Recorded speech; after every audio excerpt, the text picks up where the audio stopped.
kick us off. Yo, yo, yo, yo, yo, what's going down? I've come dressed as a hip-hop star. I've just got a beanie on and so I just come out of the shower. That's good. Bother to do my hair like you. Showering for the podcast. We've just started, literally, nice, we started. That's good, yeah. I smoke. I put aftershave on for today's show. You smell lovely. And what is the theme of today's show? School. It's a topical one. Yeah. Flipping out. It's a bit weird, isn't it, that we're organised?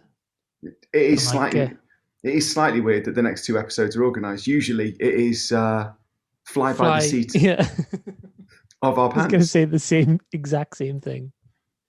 And we've got a special guest. He's a new guest. Well, is he so special? I mean, he's here every fucking week. That is very true. It's very true. For many reasons. Number one, content. He's so popular. Content. Oh, yeah. And yeah, two, popular. Number two. That's what I was going with it. Yeah. Number two, go on, tell us number two. You haven't got number two of you. No, sometimes when we're having an argument, I like to have an argument and someone will go, well, you're wrong. And I'll go, I'm not. And I'll give you 3 reasons why. And in my head, I've only got one. Yeah. I like to work out the other 2 on the fly. I thought you were going to say, because if we're having an argument, I need Adam there because he's clearly going to stick my corner because he loves me. I don't know. Well, the thing is, I think he's going to love you more when he finds out you found him a wife already. Oh, mate. True story. Let's roll the titles. Let's get him on and let's go back to school and get him a wife at school. So, no. Yeah.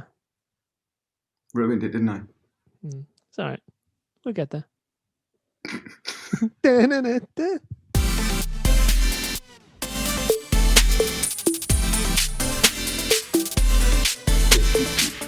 Oh, fuck off! Oh, yes, Adamson. Here he is. Bloody hell, is he in between us, man? For anybody that is that's listening to the show for the back to school episode, Adam Westcott is in full school uniform. I implore you, if you're listening to this on the way to work, set yourself a reminder when you get home. Pop it on YouTube. Adam Westcott is in full school uniform. He went to school 22 years ago. It's okay, mate. This is the shirt as I live and breathe. Wow. Why are there penises drawn on it? Were you taller as a child? It looks very square, doesn't it? I mean, I've obviously grown because that was tucked in, but I get the impression, Westcott, that your mum was a bit like my mum at school, and because she had to keep buying school clothes for me every 5 seconds, she just bought me one for like a 28-year-old man and went, you'll grow into it. It's okay. You'll grow into that. I have a feeling that you went to a school full of thickles because I can clearly see some bad spelling on the jumper already. Oh God, yeah. There's some bad. Yeah, there are some bad spelling. Grammar is all over the show. But yeah, I actually haven't worn this since the day I left school. So this is quite quite could have given it a wash. Memory lane. Memory lane. No, I haven't washed it because otherwise the ink would come off. But yeah. I get that. Good times. Good. I've even found. Is that someone's phone number, Ad? I think someone did put a phone number on there. Mate, anyone got a phone? Let's ring it. Anyone got a phone? Let's ring it. Yeah. So Adam's wearing his school leavers shirt. That you remember when you left school, if you went to school in the UK. I don't know if it's a thing abroad, but in the UK, we all sort of signed each other's shirts on the last day of school, and somebody's written their phone number on Adam Westcott's chest. I know the girl who it was because I did fancy for ages, but she's definitely changed her phone since then. I thought he was going to go, I do know the girl who put it on because I fancied her for ages. Sadly, she's dead now. I thought that's where he was going. I've got a restraining order.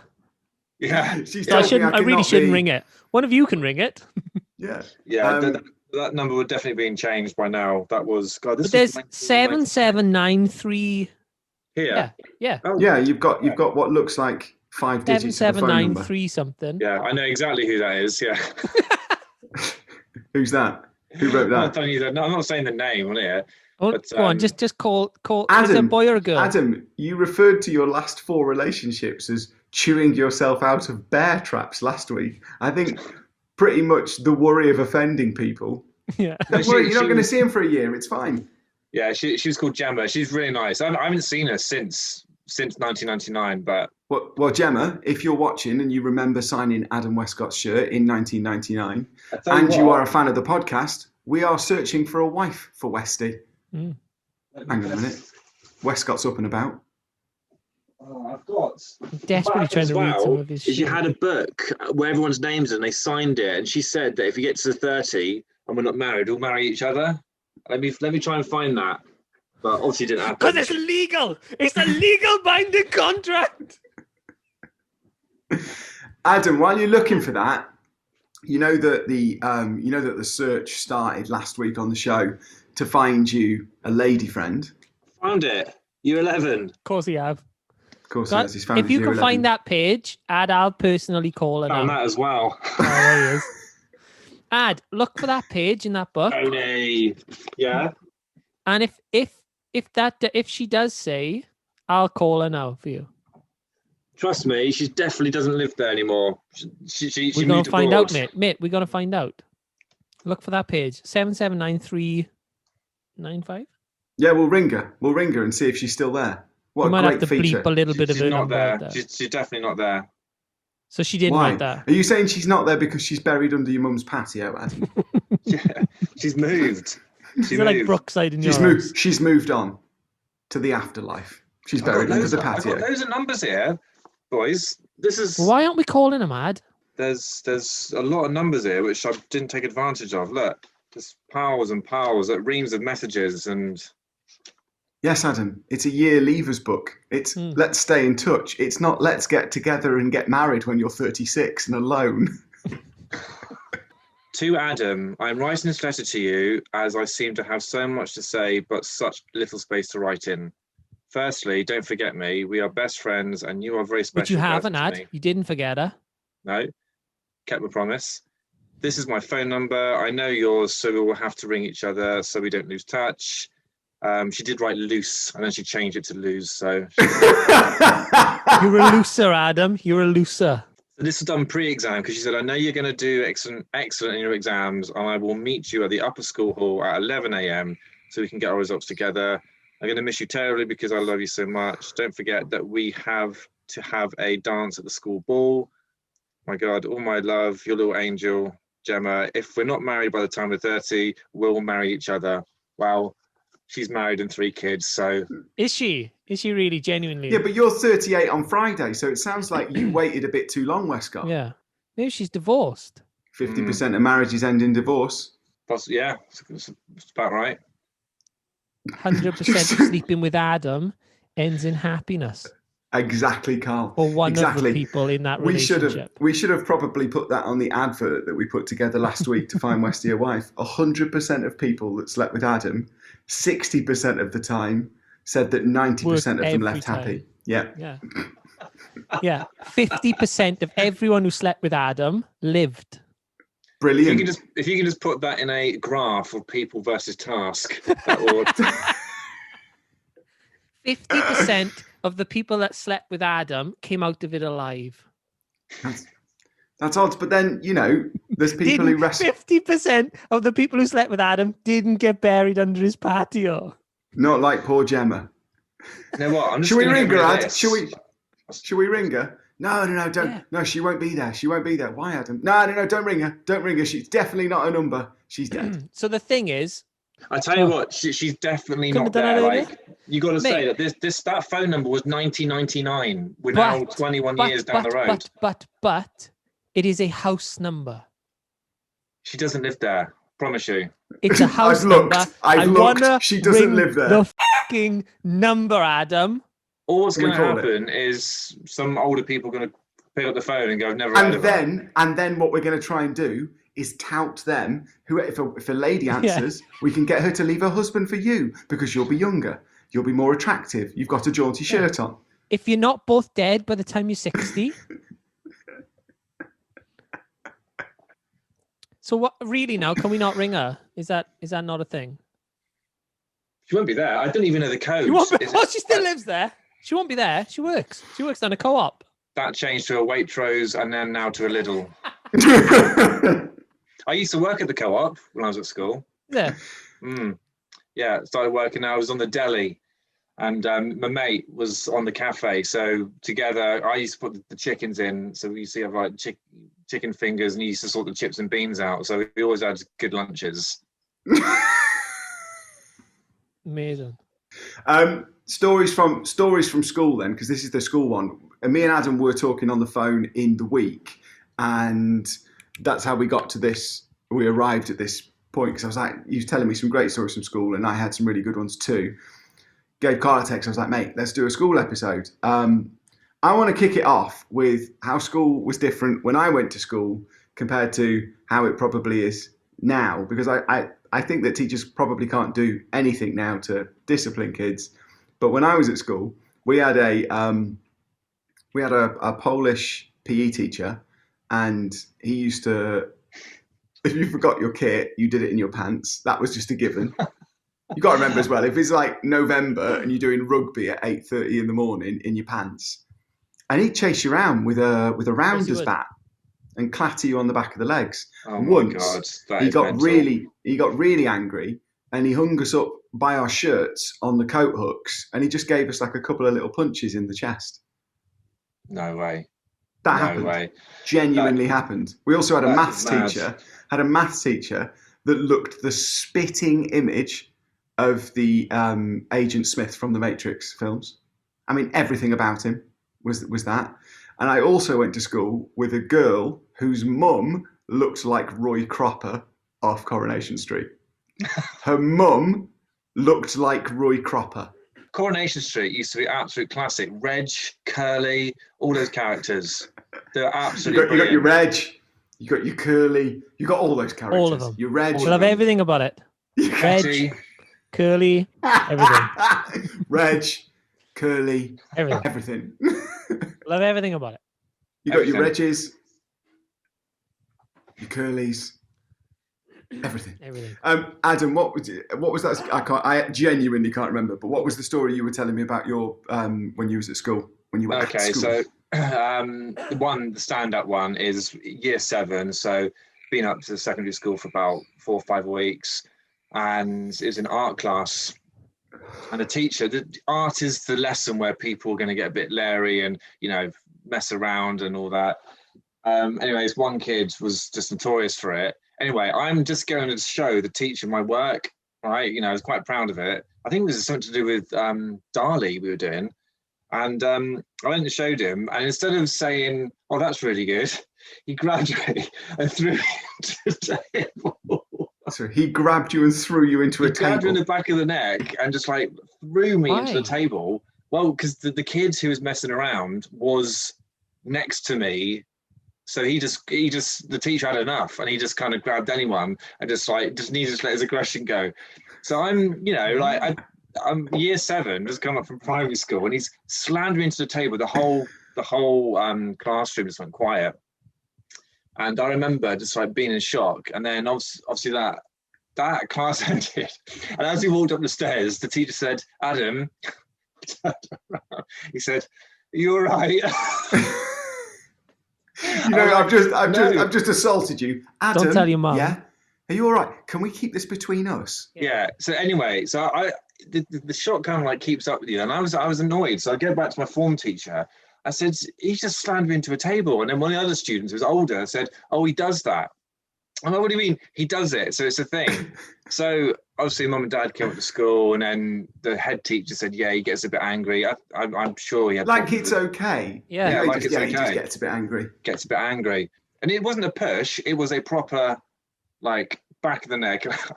like you see in wrestling, like WWF, like Hitman when he choked Jake the Snake, bosh. Mate, you are too old for me.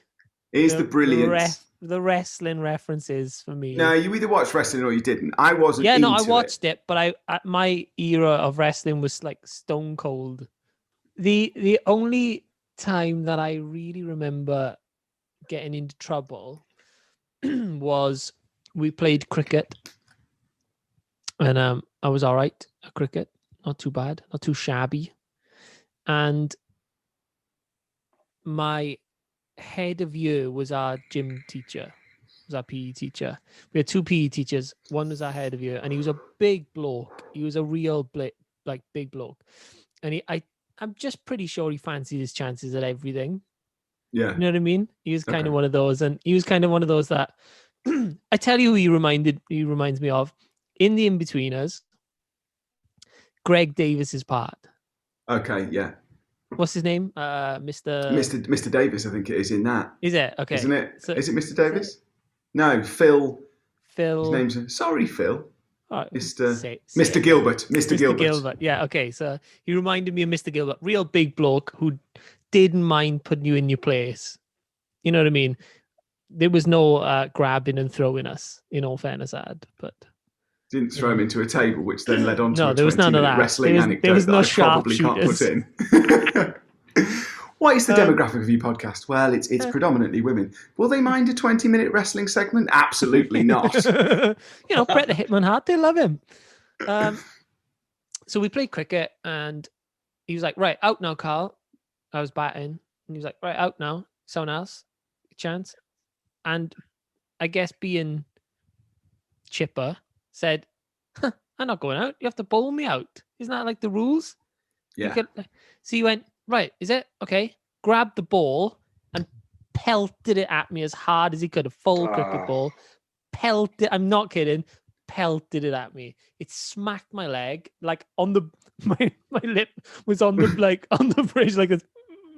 Wobbling. So I picked the ball up and I threw it as hard as I could back at him. That was like, my dad had always put, if someone hits you, as long as you don't hit them first, if someone hits you, you smack them back as hard as you can. I don't know if that quite comes across to teachers. Well, no. But so I picked the ball up, threw it as hard as I could at him. It hit him back. I was quite proud. And then he chased me. He literally chased me all the way back up. Was his lip wobbling while he was chasing you? Probably not. Mine was. Oh, get me away from him. Oh, boys. So got back into the school. He sent me to the headmaster's room. I had the best headmaster in the world, like the nicest guy ever. What was his name? Joe. All right, Joe. Again, Mr. Blackburn to you. Genuinely had the nicest headmaster. He sent me in the headmaster's room. He sat me down. He's like, tell me what happened, Carl. So I explained. He was like, all right, well, look, we're going to have to give it 10, 15 minutes to make it look like I've told you off. Amazing. And, and then just when you go out, just don't tell them we sat here and talked. Just go out and tell them that I shouted at you. Is that all right? I was like, yeah, banging, great. Went out. It's like, thanks, Joe. Really told me off, guys. Yeah. Did you do? I thought, because there's different things you can do in school now. Like, for example, in Cornwall, on the curriculum is surfing.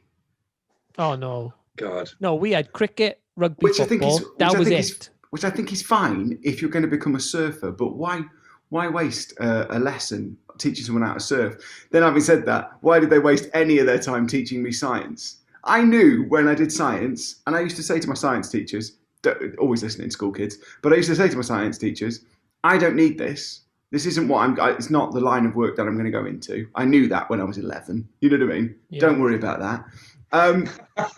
In all fairness, I have used about 16 Bunsen burners since I left school.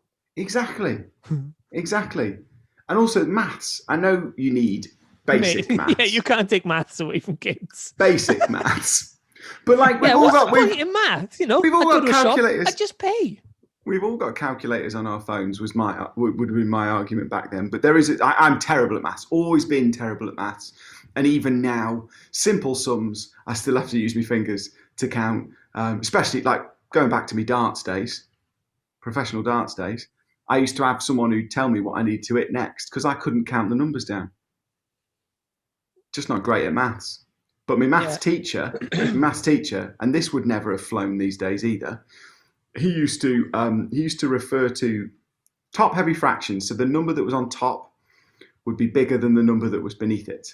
And whenever he'd refer to them as a sort of like way of helping us remember, he used to refer to them as Melinda fractions, as in Melinda Messenger, because Melinda Messenger had big boobs. And again, imagine a teacher doing that now. You'd never, ever get away with it. But at the time, I remembered the Melinda. I didn't know what the to do with him. I had no idea what to do with him. Still like My looking maths at teacher- hieroglyphs. They did have hieroglyphs when you were in school, though. Yeah, they did. Yeah, I bloody loved ancient Egypt. I remember some kid fell down a drain after. Adam went to school in a Stephen King novel. How the f*** have we spent 15 minutes on wrestling, which I may or may not have taken out by this point? And did you not open with when Adam, have you got anything to talk about when you went to school? I was a kid who fell down a drain once. Open with the guy grabbed you by the neck, then the kid that fell down the drain, close with the girl that you killed, and that's it. And if you get Episode a chance done. in between, mention wrestling. I tell you what, that whole Gemma thing seems like years ago, but it was what happened with him? Now, this was in year 11, and there was a by the PE area. There was a really flimsy drain cover, and it was just dodgy. It's just really flimsy. It's rusted away. It was quite big.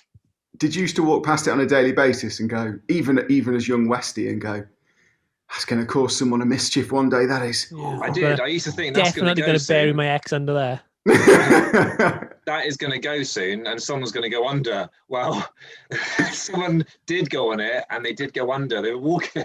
I remember seeing them. They were walking down all a bit like cocky with a swag on, and they stepped on it. Fell down. He just gave way and just fell down. And he's like clambering up, and everyone's like piled in. What's going on? I think we found what really pleases Adam Westcott, and that is other people falling. Westcott really likes people falling down drains and wrestling. Any other stories? Sharpshoot. Imagine putting him in a sharpshooter and then throwing him down a drain. The end of the story is he fell under a car that was stationary. That was why this remembered. So he went down the hill and he's uncontrollable. It's all raining. Me and my mate are laughing. I'm thinking, where's this going to end? He ended up under a Volvo. Phenomenal. And ironically, that's exactly how Gemma ended up under the patio. He built a mudslide. He dug a hole. Right. She slid down. He popped a few slabs on top of her, and that's why she's not home. I'd love it if we could find Gemma. Sorry, Carl, I cut you off. Sorry. Even if we could find Gemma and get her to just give us a message about Adam. Say, It'd be phenomenal. Well, I don't know everything you need to know in here. What else do you need to know? She said already. I want to see her. I want to see what and, Gemma looks like. You are special. Yeah, she was nice, yeah. Phone numbers galore. Special. Love you so much. What else do you need to know? Nothing, I here. guess. Gospel. But, trying to fill a fucking podcast ad. So, might need a bit more information. You holding up a little blue book for an audio podcast and just going, people on Spotify are not loving this ad. Ironically, right, I've just found my best mate he just wrote, Westcott, good luck, have a nice life, as if that's the end. Well, he's my best mate now. All the best, God bless. I don't have any of this stuff. Carl, do you still have your Lever shirt or your book? I don't think I don't think I had a Lever shirt. It wasn't a thing when I was in school. Genuinely, it's a thing. I know my older brothers had it. Genuine, I know. Oh, as in it started. Yeah, I just don't. Finished. I don't think. But because it's weird because you only need a couple of years and things are so much different, right? It's I was the like first wrestlers year. there. Genuinely, I know of those wrestlers, but they weren't a thing when I was a kid. I also feel that we probably need to not keep saying wrestling, because when we get to working out what what the thumbnail is for this episode, I'll say to you, well, we did talk about wrestling for half an hour, and then we'll have to call it Stone Cold Steve Podcast or something. Yeah, the one with the Rock. Clickbaitiest title we could get. You were saying, Carl, just before that, you were saying one of your friends lost his finger. Oh yeah, my mate Kai lost his finger in primary school. Oh, we had a door. What? We used to. Was he having a laugh? He fucking won when this was done. He looked like that. Oh no! As a visual gag there for people on Spotify. We used to play. The yard was the top of the building in my primary school. Just to go all the way to the top of the building, and then it had these really tall, like football nets all the way around it, so you couldn't fall off the top of the building, kind of thing. Or escape, yeah. And then there was a toilet, but it must have been so old. The building itself must have been so old that the door of the toilet was kind of like a fire door. But obviously, in a yard, you know, it's outdoor, and then you have the fire door, and then another door, and the wind tunneling that it caused was just unbelievable. And one day he tried to open the door, and it went like that, slammed. It literally chopped his finger off. It like they had to take him to the hospital, and he had to have skin grafts. I'm not surprised they had to take him to hospital if he lost his finger. Did he get to keep it? Because that's always the thing I want to know. I think if I lost something, I'd want to keep a bit of it back.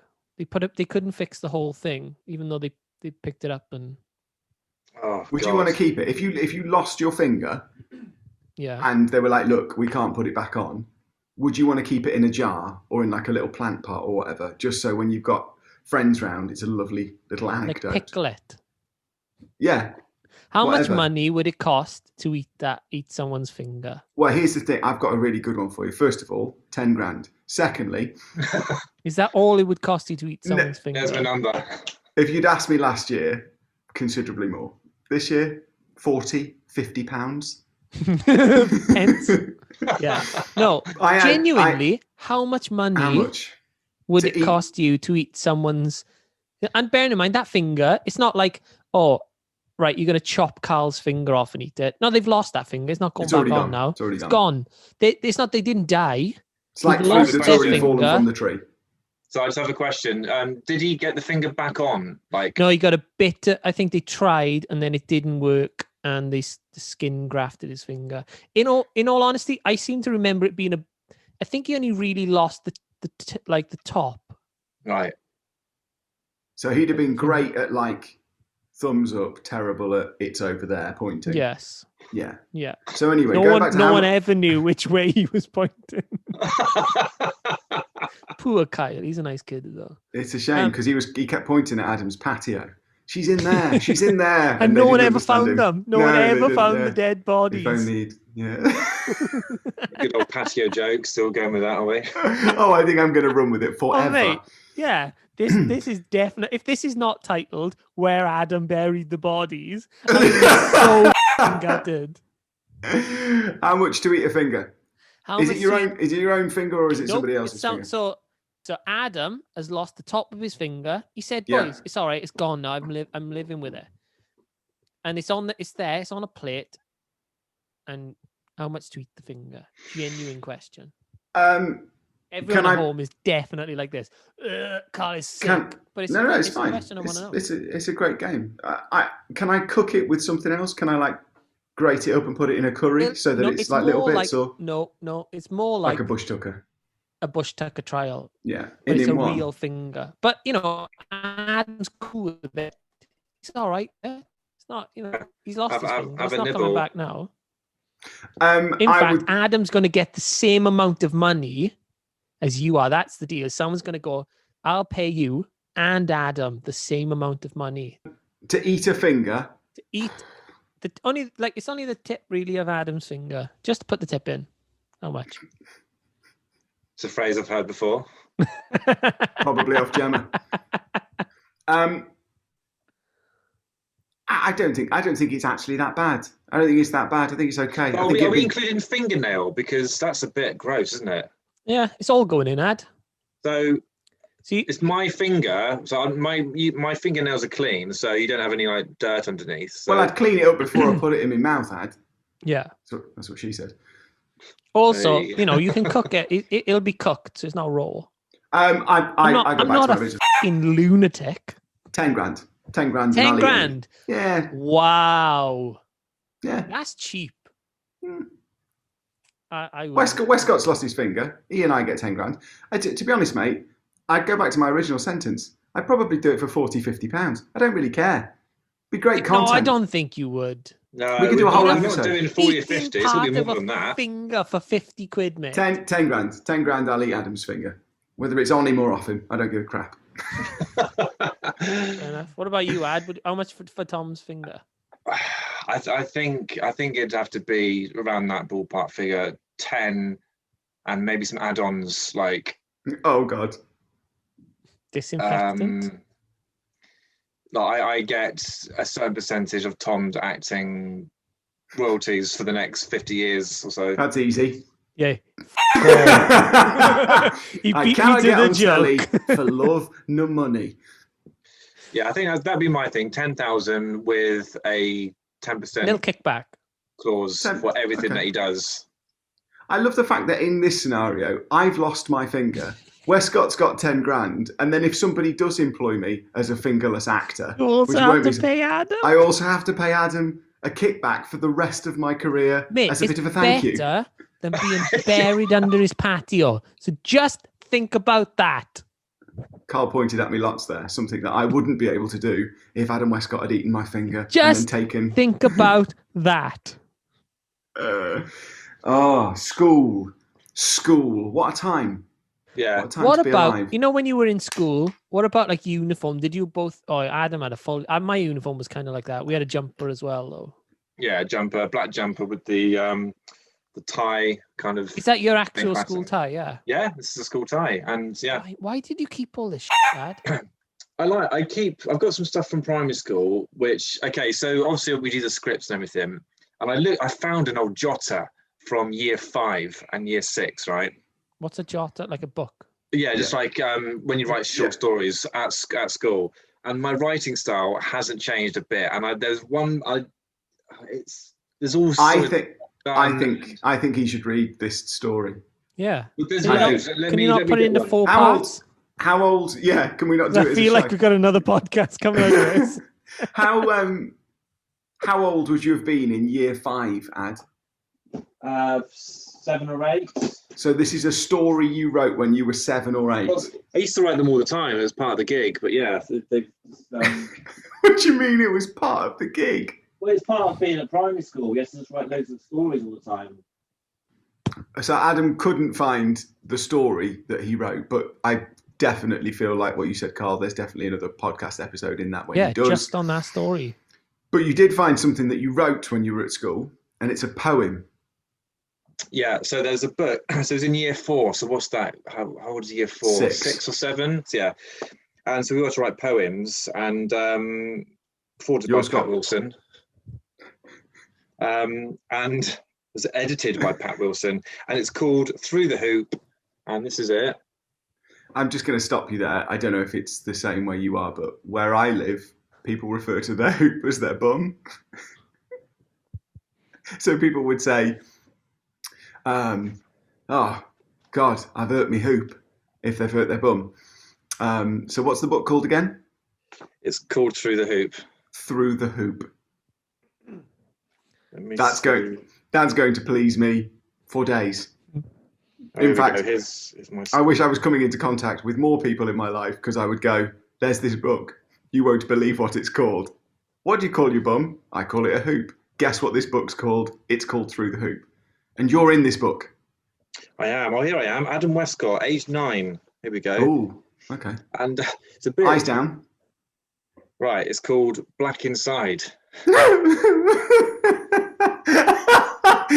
I'm so sorry. Adam Westcott wrote a poem when he was 9, and it's called Black Inside.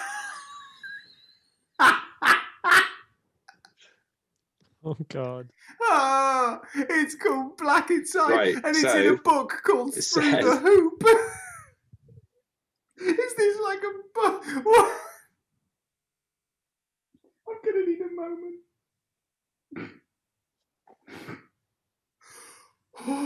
So I think at this time, I was doing a lot of sticking, like models. So I was using glue and everything. It was quite fiddly. So I was a bit annoyed. So the poem is called Black Inside, and it says, I'm black and brown and angry and mad. I'm aching all over. I'm angry and mad.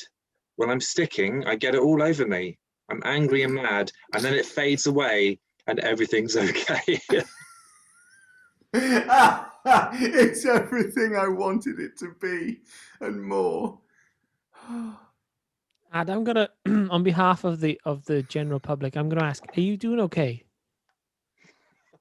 Are you okay, mate? Okay. Are you wanted sure? to ask him that question when he was 9. Yeah. My favourite poem. Thank you so much for sharing it with us on the show. Happy with that. when you find the stories that you used to write, will you please, please, please share them with the world? Absolutely. Because if you were writing that at 9, you will have corkers in there. If you were writing that at 9 years of age, I want to know what was going on up here when you were 7. Tom, what was the age gap between you and your brother in school? 3 years, which means So your brother was in school when you were in school. he was in school when I was in school, and What was that like?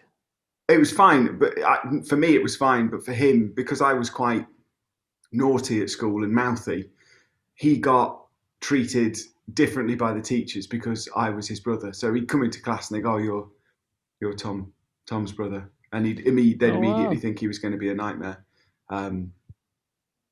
Oh, your brother's younger than you. I'm sorry. Yeah, he's right. 33. He's about 2.5 years younger than me, so he could be 32, 33. But he went to school and then he left to become a mechanic. But I remember the day he'd had enough of school and he just sort of stood up in the middle of the classroom and went, "Enough's enough," and left. Wow. And I think he was 15 at the time, which I think you're okay to do. It's legal. He went straight into an unpaid apprenticeship until he was 16, and he's done incredibly well. He's the manager of this tyre centre in New Zealand now. But at 15, he was in a biology lesson, and he just stood up in the middle of the class when it was silent, looked at everybody, and went, "Enough's enough," and then left. Wow. Yeah, that's brilliant.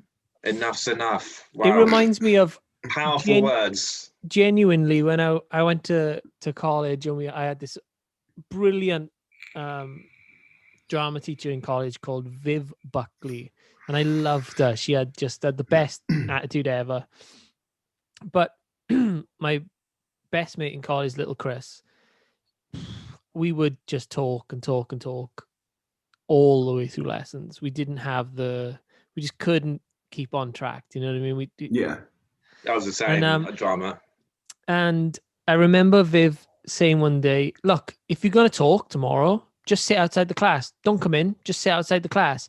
So we genuinely thought it was would be really funny if we did just sit outside the class. Yeah, but that's really funny, isn't it? Do you know what I mean? That's brilliant. We are hilarious. Viv but it didn't turned find out it funny, did she? I don't know. I haven't really spoken to Viv very much since I left. I'm guessing she didn't find it very funny, but I do remember sitting outside the whole lesson and heard she carried on the lesson. We sat outside the clear doors in the college, watched the whole lesson, but never went in. I remember that. I had one when I was at school, and I used to always have an answer for everything. And it was just inquisitive. That was it. I just wanted to know if somebody said something that was a fact. I'm not talking about scientific facts, more like your DT or RE, where there is an opinion on things. You know what I mean? It's that thing, isn't it? Right. Where the RE teacher says, I can't remember what comedy show it's in, the RE teacher says, "God is everywhere." Well, if God is everywhere, then he's got to be in my hoop. You know what I mean? If he's everywhere, that's where he's got to be, that type of thing. And I used to always do that. And one time, I think I pushed, it might have been my RE teacher, to what I would class as his limit. And when he was there, he said, "If you think you could do any better, you come up here and you teach the class." And he went and sat at the back of the room. No. So I went and stood at the front, and I went, and had a go. I had like a really good go. And he left at one point and came back with another teacher just to sort of point and go, "I can't believe he's doing this." But I taught the class. I mean, there were some radical views, sure. Facts were twisted, but I taught the whole class. And then after that, I got in so much trouble for teaching the class. Apparently it was what they called a rhetorical question, which at 11, rhetorical wasn't a word I had in my vocab. So there you go. But yeah, I would love to have seen that. I'd love to have seen you like up there. Yeah, with the blackboard, trying desperately hard not to draw willies. Yeah. So Mr. I was Vaughan. an RE teacher before I was a professional darts player or a footballer. Of which you were neither. RE. Always going to hold a special place in my heart. I mean, I've gone with the acting, I've gone with the singing, but there's not a day that goes by where I don't think I could, teach people, preach. Anyway, something to fall back on, isn't it? Definitely. Here's a good one about that RE class. I was in it a couple of weeks later, and the RE teacher, I feel for him a little bit, because this guy, I don't think he wanted to be an RE teacher. I think that was just the only thing that was available for him to teach. So that's what he did. I'm sure it's far more complicated and deep than that, but he just sort of landed in it. And you could tell by the end of the year, he was running out of things for us to do, just running out of for us to do. So one episode he found, he'd obviously watched The Simpsons the night before and just recorded it on video because there was a slight undercurrent of a religious message in it. And he was like, today we're watching The Simpsons. And I was like, you've run out of ideas, haven't you? And then the next week he was like, okay, we're making a board game. And I was like, what do you mean we're making a board game? He's like, well, you're going to design the board in groups and then we're all going to play them next week. And I was like, he really has run out of ideas. So we made this religious... Kind of. We made this religious board game, and all the questions had to be, themes about the Bible. So there would be like a little box of questions in the middle. You'd roll the dice, you'd move on 3, and then it would be, pick a question. How many disciples did Jesus have? And then, you know what I mean? And there was a group of 10 of us making this game. How many did he have? Sorry? How many did he have? 12. No, they were apostles. Well, same thing, isn't it? Disciples, apostles? Kind of. Yeah, anyway. Not important in this story. So anyway, there's 10 of us doing it, and we finished the board, and we'd made the dice, and we'd made the little counters. And I remember the lad I was doing the questions with, because we all had to write 10 or 15 questions each, and then that would be the sort of pile of questions that people would answer when they were playing the board game. And it was me and Joe Ellard. So there's 10 of us. We got maybe over 100 questions now, which is a lot. We'd really, really put some effort into it. And Joe Ellard turns to me and he goes, I've got a question. And I was like, go on then, Joe. What is it? And at the time, bear in mind, this is a long time ago, he put on a card, and it plays quite nicely into the hands of what you were saying before, but he put on a card, and I don't know how much of this I can use in terms of the dub, but he put on a card, you've bumped into... He's tried to bum you, move back 3 spaces, right? That was on the card. And we shuffled them up. It's 100 cards. More than 100. We've done 10 or 15 questions each. RE teacher comes round like this. And anyway, Joe's shuffling all these 100 cards. Oh, my God. And he has to have a go on the game so he can mark us. And he has a go on the game. And he rolls the dice. And he gets it. Obviously, lands on a question card. Joe picks the question card up. I can see what card it is. I know what it is. Me and Joe, we've written 25, 30 cards between us. Just make something up. I know he's got the one he shouldn't read. I don't know how it's happened. And he's like, oh, you're moving back 3 spaces. I was like, okay, he's committed to this. He's going for it. Yep. Tried to bum you. And that was it. We were kicked out of the class. No way. Oh Can I use that? Because We were it's... forgiven, though. Can I use that in the show? Why don't you just bleep and bleep bumming so people have to question what it is? Yeah, okay. Yeah, it's a good idea. Yeah. So that, because you will get someone who will be offended. There's no doubt. Yeah, I don't want to. I could maybe leave try to bum you in, but just bleep your name. Yeah. Because bumming's fun.